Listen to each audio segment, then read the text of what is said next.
Well, good afternoon. Welcome everyone to this session of our Study Abroad Virtual Showcase about UA exchange programs. My name is Chad Berry. I'm Associate Director of International Health, Safety, and Risk Management here at UA. And I'm going to talk to you about exchange programs as one of the options that you could do as a UA student studying abroad. And so I'm going to try to share my screen here. And talk through my presentation.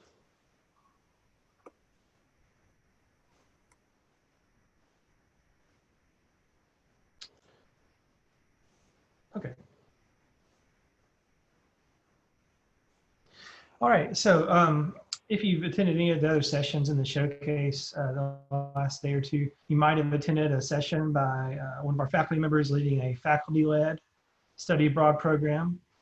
Those programs typically go in the summer, and there's about 50 or 60 of those programs that go every year. And again, those are led by a UA professor. You're taking a UA course. You're going with other UA students. It's kind of very UA focused, but you're doing it abroad. And then we also have the affiliate or direct enroll programs. These are kind of third-party provider programs where you're taking courses at an international institution. You're transferring that credit back to UA. You'd be with probably a cohort or group of students from all over the US, and those could go fall, summer, or spring. And then our third type of program we have are the exchange programs. And that's what I'm going to talk to you about today.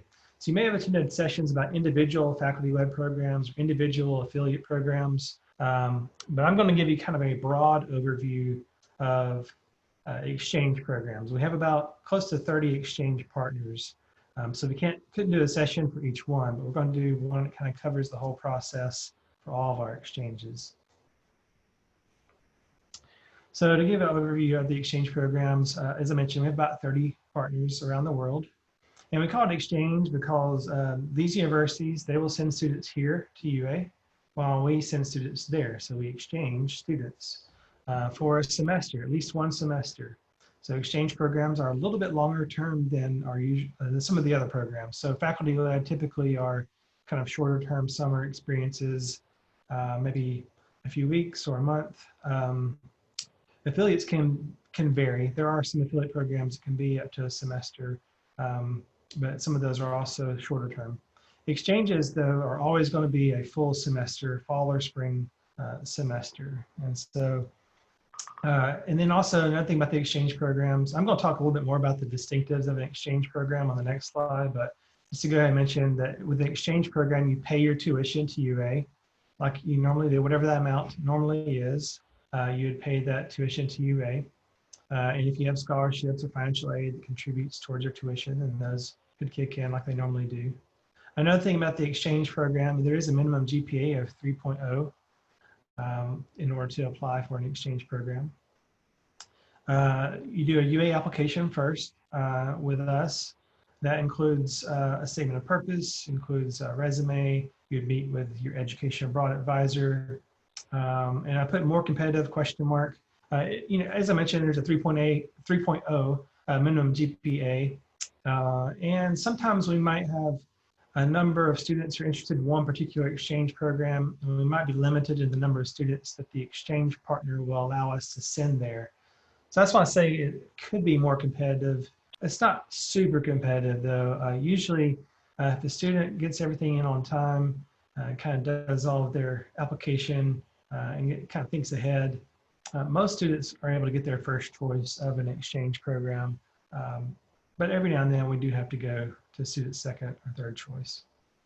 You'd then be nominated by UA to the exchange partner, and usually if we nominate, the exchange partner usually accepts, and then you'd apply through them as well. So you have to kind of go through the application process of them in order to be admitted as a student as well.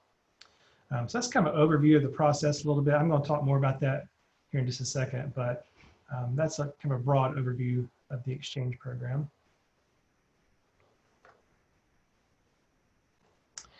So some things are different, as I've just talked about, the application process compared to our faculty-led, which is everything sort of contained. The application process is all sort of with UA.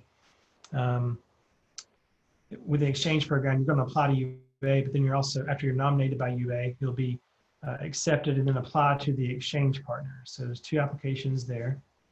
Money is a little bit different with an exchange program. You do pay your tuition to UA like you normally would, but your other costs such as housing or your meal plans, things like that, those would often be paid to the exchange partner directly. So you wouldn't pay those things to UA. I put a star there because we do have a couple of programs, one at Kansai Gaidai University, which is called a full exchange, in which case you pay your tuition, your housing, and your meal plan all to UA. And then all that's covered over there at Kansai Gaidai in Japan. Another one, Politecnico di Torino in Italy. That one is one that you pay your housing and your tuition to UA, and then your housing and tuition is already paid for there in Italy. So those are 2 exceptions, but all the other ones, you just pay your tuition to Alabama, and everything else would be paid to the exchange partner. Another difference would be your academics. You would register in a unique CIP placeholder registration CIP course here at UA during the semester you are abroad. That would be definitely different than our faculty-led programs. It's similar to our affiliate programs in some sense, but you'd be registered in a different CIP course. Academically, you're going to register and take classes at the exchange partner university, and then you would transfer that back to UA. It would transfer back as pass-fail credit if you're doing an exchange program because you're bringing in an international transcript. But one kind of small distinctive of the exchange program is it transfers back as institutional credit. So some of your UA degrees may require a certain number of hours of institutional credit, which are typically hours that are earned here on campus. But the degree here at UA allows you, if you're doing an exchange program, to count those hours as institutional credit. Another difference would be the timing. I've talked a little bit about this, but these are semester-long experiences, longer term, more immersive, kind of more independent, a little bit type of experience for students. So those are some differences. Why would you want to do an exchange program? I think the exchange program is a really great option for students because it allows you, again, to spend a longer time in the place. And the longer time you are abroad and spending, immersing yourself in the culture, in the country there, I think this leads to greater kind of growth, personal growth. It might improve your language skills the longer you're there, if you're working on another language. It's deeper cultural immersion. And so that's some good kind of personal reasons, as well as your academic fit. So it might be that, one of our exchange partners has some classes or courses that really kind of fit what you need academically and what you want to explore professionally. So that could be another reason to do an exchange program. I mentioned the institutional credit thing, in terms of your UA degree works and all that. And then, of course, a global network. This is, in some sense, applies across the board for all study abroad, but especially with exchange programs. You're going to be probably with a cohort or group of other exchange students from all across the world, from other exchange partner universities with that university, which can be a really interesting and unique experience, as opposed to some of our other programs, in which case you might be with just UA students or just American students. With exchange programs, you're probably going to be, connecting with people from all over the world there. So that's a few reasons of many to do an exchange program. And these are some of our exchange programs. Now, I've sort of broken down our list of exchange programs into 2 locations, one being Asia and one Europe. And that basically all of our exchange programs sort of fit in one of those 2 categories. And I know Australia is sort of the outlier here. They're not really considered part of Asia, but they're in that vicinity. And for the simplicity's sake, I've lumped them in here. So this is a list of our exchange partners there. You see we have one in Australia, one in Taiwan, and then we have several each in Japan and South Korea. Europe, we have a few more options, and you can see the list there. Europe is our most popular destination across the board with study abroad programs, whether it's faculty-led, affiliate, or exchange. And you can see we have another number of options there. So these are by location where our exchange programs are located. Academically speaking, there are some of the exchange programs that are geared just for certain kinds of students academically. So for example, if you want to go to Politecnico in Italy, or Esslingen, Karlsruhe, Elfenberg, or Heilbronn in Germany, you have to be an engineering student. And really, most of the time, the students who studies are mechanical engineering students, although we've had electrical engineers and civil engineers do some of these programs too, but those programs are really just geared for engineering students. If you're a business student, some options that are really specifically geared towards you would be, these the University of Leeds and Kedge and Aarhus. So those are a great way to get kind of business courses if you're a business student. Our other exchange programs are generally kind of broader in terms of academic interest or majors. Now, some are going to have strong suits in some subjects more so than others. I mentioned earlier language, so we do have a number of students, for example, who want to improve their Korean skills, and so they study at Yonsei University in South Korea, or they want to improve their Japanese skills, and so they may study at one of our Japanese exchange partners. And we see that happen quite a bit, even if their major is something else, but maybe they use that exchange semester to really focus on their language. But anyway, we're here as Education Abroad Office. One of our jobs is to help you kind of sort through the options and the academic fit for you, kind of what courses you're looking for the semester you're abroad, and then seeing what is offered at the exchange partners so that we can find a good fit that help you make progress and have a good experience. And then really lastly, just a few things just to keep in mind. I've mentioned most of these already, but an exchange program is a more, I would say, cultural immersive experience. So you are there longer. You are there a little more on your own. So you're going to have more maybe contact with the local people and the university there. At the same time, I don't want to scare anybody off who thinks you have to be fluent in the language. Say if you want to go to Italy or you want to go to France, but I don't speak Italian or French, that doesn't necessarily mean you can't go there as an exchange student. So that's not usually a prerequisite for our exchange programs. We also encourage exchange students to take advantage of the extracurricular activities, such as student organizations and et cetera, that are offered, sometimes outings that are offered for exchange students. It's a great way to really get to know the place, the culture, the history, and all that's offered there, and really sort of augments your experience. Another thing to remember about exchange programs, and this would also apply for other programs that go for a semester, is that the academic calendars can be different from what we have here at UA, which UA we start fall in August, we end early December, and then we start spring in January and go through early May. Some of our exchange partners' academic calendars can be pushed back.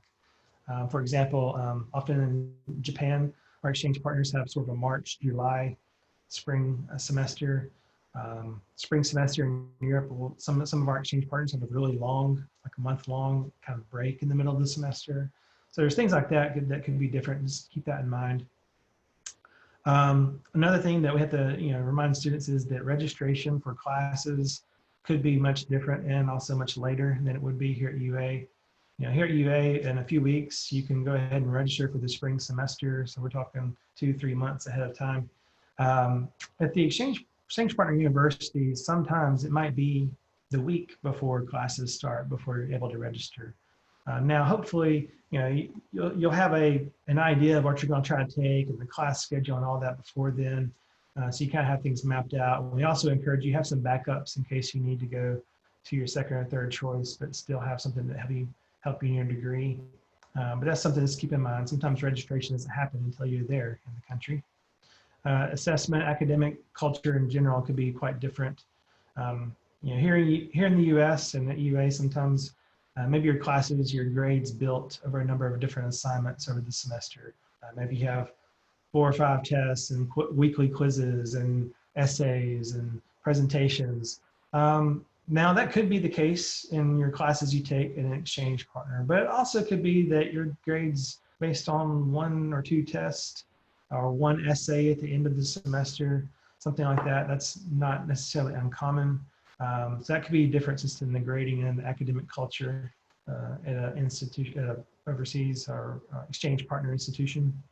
That doesn't mean that you should take off this semester and try to cram it all in and do good at the end. That usually doesn't work out. So just be mindful of that. Another thing about exchange partners, your housing situation. We like to see, if possible, our students have an on-campus living experience at the exchange partner, but not all of our exchange partners can offer that. Some of them are big cities where space is tight, and it can be kind of a very urban campus, and so you might be living off campus. But the exchange partner will help you identify and apply for that kind of housing. You're not on your own, but just be aware that you may be on campus, but you may not. It just depends on the program. And that is sort of a very brief overview of our entire exchange program. I am open for any questions you may have.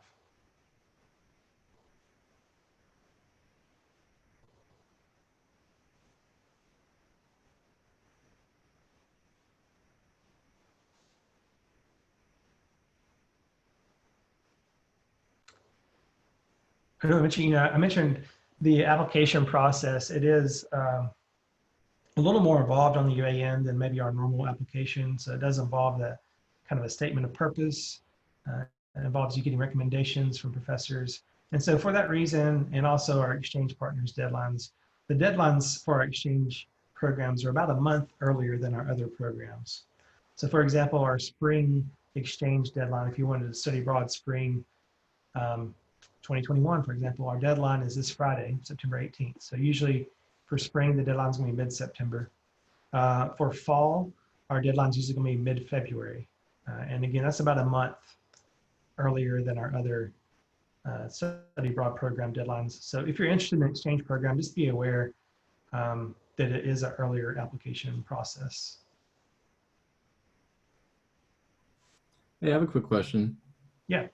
So I was planning to go abroad in the spring, this coming spring, to Esslingen through the IGSEP program and stuff. And I'm just curious, obviously things are a bit uncertain in the world with COVID and all. Is there any sort of timeline for when y'all going to decide whether we're able to go abroad or not? Yeah, we are. I mean, the current UA policy is that that program is able to go. Now, we are waiting on some legal kind of information from the UA legal office. There may be an additional kind of layer of approval that you have to sign off on, or like a kind of like a waiver. But right now, we are proceeding with spring study abroad plans, and that is the plan at this time. The UA system, the Board of Trustees, ultimately are the ones who will decide. But as of right now, affiliate and exchange programs for spring are a go with that extra layer of approval that will be added. Okay, gotcha. I mean, this might not be a question for you and maybe for the advisors, but should we like register for classes here in the spring and then just cancel that if it actually does work out to go abroad? That's a good question.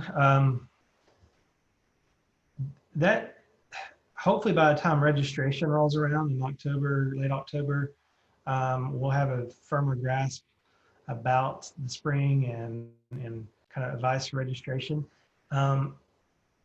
That's not at this point. This is my statement at this point is that's not necessarily a bad idea to register for on-campus courses here at UA in case the program is canceled and you're not able to go. You then already be kind of in your fallback courses here on campus. And that's the advice today. That may change in a few weeks. If it's looking better, the chance of you going, then we would probably at that point say go ahead and register in the CIP placeholder course, because ultimately at some point you have to do that. You have to be in the CIP placeholder course in order to do the exchange program. But yeah, I mean, at this point, if registration were today, it wouldn't be a bad idea to have your own campus courses initially until things are firmed up that we're going ahead with spring. And that way you wouldn't be scrambling for classes at the end. But hopefully, again, by late October, early November, we'll have a more firm decision regarding the spring programs. Cool. That answers my question. Thank you. Yeah. And as Chad was mentioning about those CIP placeholder courses, they're not things that are going to fill up on us. So it's not something, if you are thinking about registering like Luke was talking about, it's not something that's going to fill up. We just like that y'all do it in a timely manner, especially with the exchange, since it has tuition attached to it. So there is a little bit of leeway while we're making these decisions. Yeah.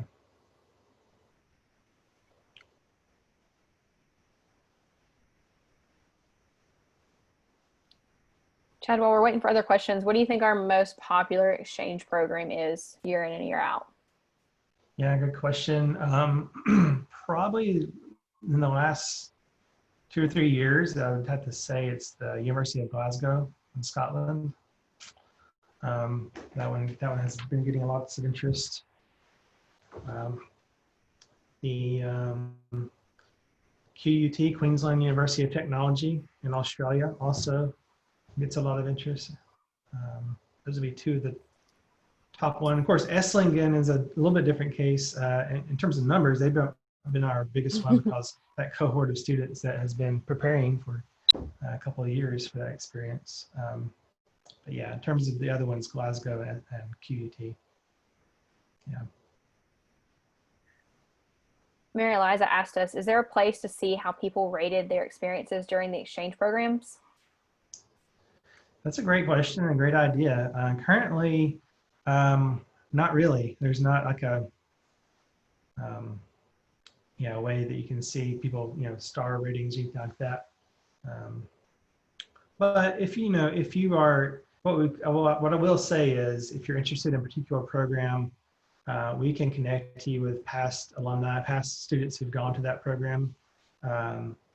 If you kind of want to hear about their experience, was it good, bad, in between, we could facilitate that.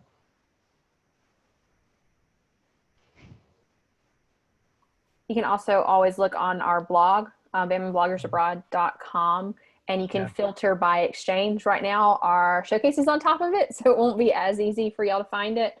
But another week or so, it'll go back to just being our blog, and you can always filter by exchange or location and find real stories from our students who can be pretty candid about their experiences and different things they're going through, and talk about housing and courses and anything that's on their mind. Yeah, that's a great resource. I encourage you to check that out.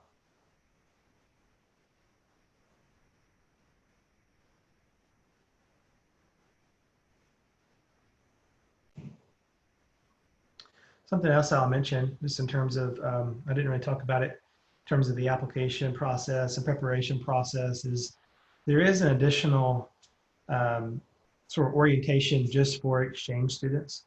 So all of our study abroad students, no matter what type of program you're doing, faculty-led, affiliate, or exchange, everybody has to do a pre-departure orientation.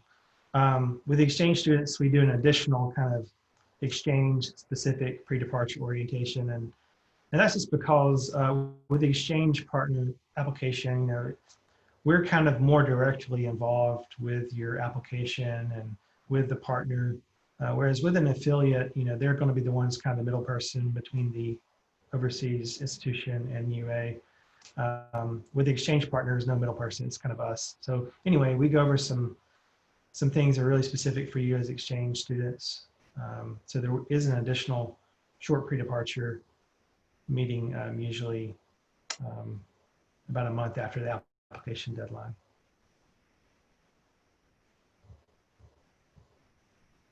Y'all do feel free to pop anything in the chat, or you can always turn your microphones on and talk to us live.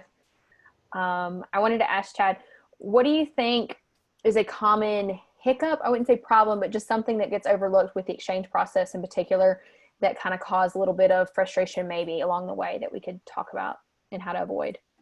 Yeah. Probably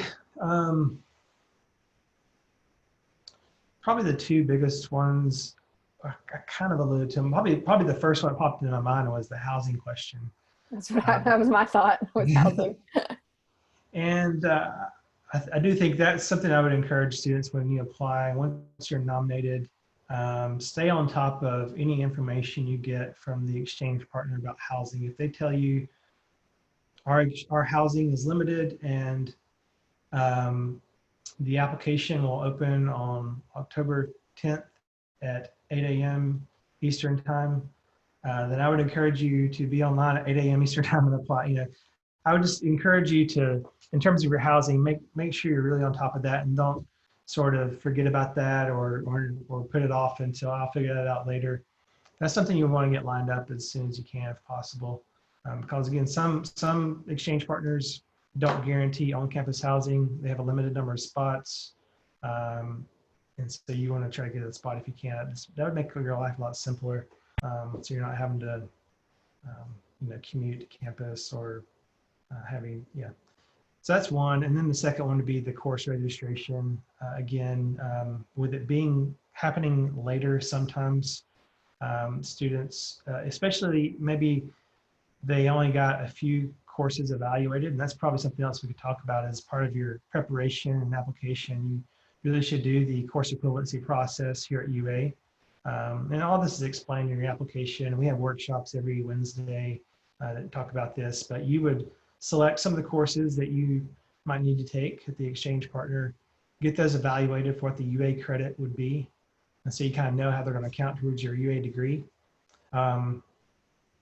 And we would encourage you to do more than you're going to need. Get more courses evaluated than you're actually going to be taking so that you have some fallback options if you need to. Because sometimes students have gotten over there and they only got the 4 courses they're hoping to take. They got those evaluated and they get anything else. And for one reason or another, those courses filled up or the times overlapped, so they couldn't take all of them. And then they're kind of scrambling to find something that could be a fit at the last minute. And so we'd encourage students to try to prepare for that circumstance if they have to go to another option.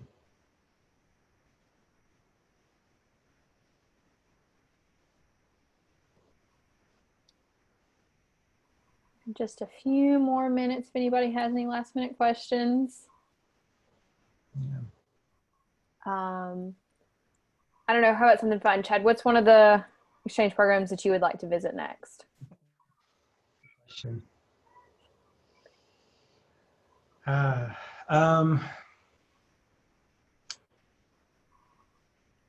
haven't been, I lived in Asia for a while, but I actually haven't been back it's been about 7 years now. So I would love to go back.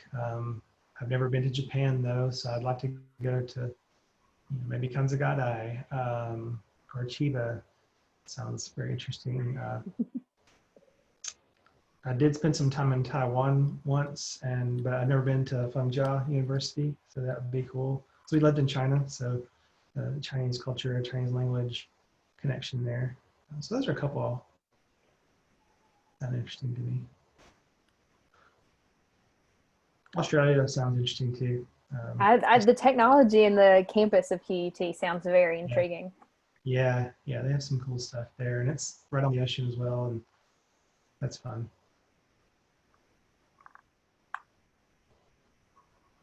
All right, everybody, if we don't have any more questions, we will let you all go. We hope to hear from you soon.